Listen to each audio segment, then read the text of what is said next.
Hey guys, so the video I'm going to do for you guys next is going to be discussing different roadblocks that you're going to encounter as a student. Just because I think that sometimes these things will hinder you from learning, and it doesn't necessarily have to be you. It doesn't have to be you as a student or for you to not have discipline. So the first thing that I would consider would be that if you find yourself having a really hard time in school, you're trying different study techniques and it's just not happening, I would get checked. Now, I'm not saying there's anything wrong with you because there isn't. If you have difficulty learning, that's just something that you have. I don't think there's anything negative about it.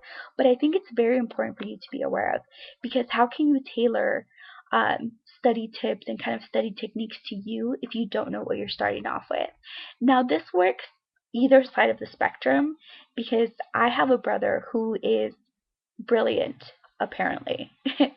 I say that because he's my brother and I can, give him a hard time.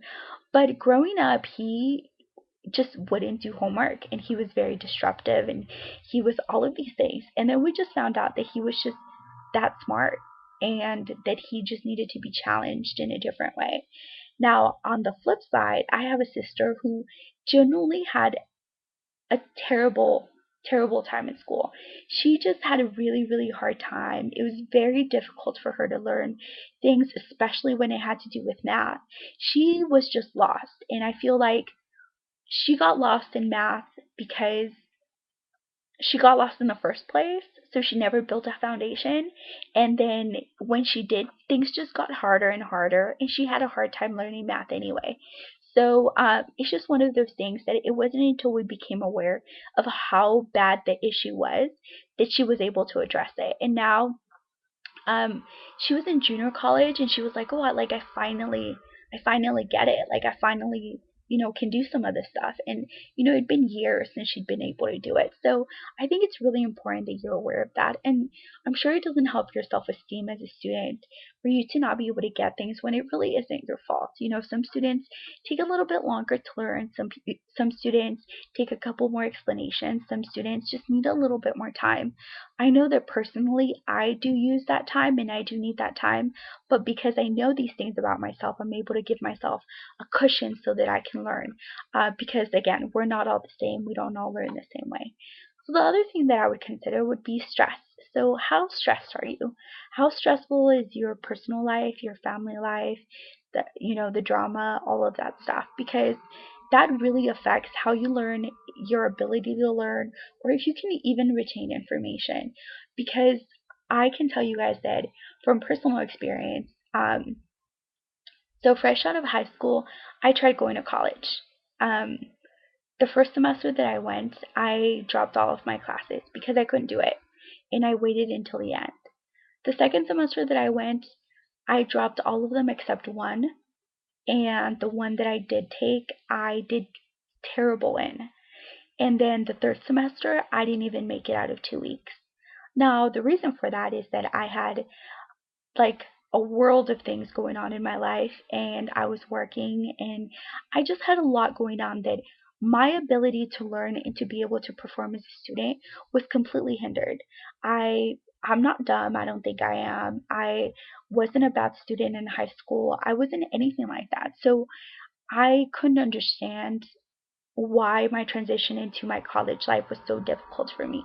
And looking back now, I find that it was because I was just that stressed. I didn't have the skills to prioritize or to organize or to be able to separate my life in any way. It was just all jumbled up and crazy, and I just couldn't do it. So now that I'm back in school and now that I'm older and a lot of that stress is gone, I find that I'm able to focus and organize and just do things, and it's so much easier than it was back then. So that's another thing. If you have that much stress in your life, then I would say, and I would suggest that you take care of that. Because if you can't take care of that and you can't manage that part of your life, then it's just going to affect everything else. So the third thing that I would suggest that you do is that you're not too hard on yourself. Um, I know I beat myself up about things sometimes, But I find that the things that I beat up myself about are things that I can't change and I can't do anything about. So what's the point? And that's always my big thing. When it comes to stress, I feel that I pick and choose what I choose to be stressed about. And the things that I can't do anything about, I kind of let them go. And I know some people have a hard time about that, about being able to let go of things. But I just found that if I'm stressed, I get sick. If I'm sick, I can't do my homework. If I can't do my homework, I get stressed out. So it's just a vicious cycle that you kind of get caught in. So you want to make sure that you're just not hard on yourself, you know? Sometimes you worked hard and sometimes you killed yourself for that B that you got. Well, yay for you. I think that we have this really kind of crazy perception about grades and about how we present ourselves. But if you know you worked hard, then you worked hard, and that is the grade that you got. I think that you should be able to be proud of that and be okay with that. So, similarly, I find that when people try to change their study habits, they find that they mess up one day and then it ruins the rest of their time. Like, especially with note taking. So what I do in order to kind of get away from that is that let's say I'm taking my notes and I'm doing an awesome job. And then one day I'm just tired and I'm sleepy and my notes are really sloppy. So what do? I just flip over to the next page and I start again. Because you need to be able to be okay with the fact that sometimes you're not going to be up to snub as the perfect student, and sometimes you are going to be tired and you are going to be sleepy and you aren't going to care, but you also have to be disciplined enough with the fact that the next day you're going to flip that page over, you're going to start a new page, put your date, and you're going to try again. And I think that is the best experience and the best thing that you can really learn from being a student. The fact that sometimes, things don't work out, but the next day that you can start again and that you can try to be disciplined again, because I think that that is the discipline to be able to kind of do things over and try again and not be discouraged, because if you give up, then nothing is ever going to change. So, I really hope that helps. I think that, um, you know, all of you guys are wonderful because you're in school. All of you guys are great and are, doing things that there's a lot of students and there's a lot of people our age that don't do anymore. That they give up on school and don't go back to school and don't wish to pursue anything like that. So the fact that you're even willing to put yourself through the torture and discipline yourself and kind of be able to go through this experience makes you just a wonderful individual as you are. And, you know, just think about it that way. Take it one step at a time, try all of these things, make sure that you know who you are, you give yourself space to be able to learn and to be an effective student, because you're not going to be a student forever. You're going to get your degree and you're going to make it out of there.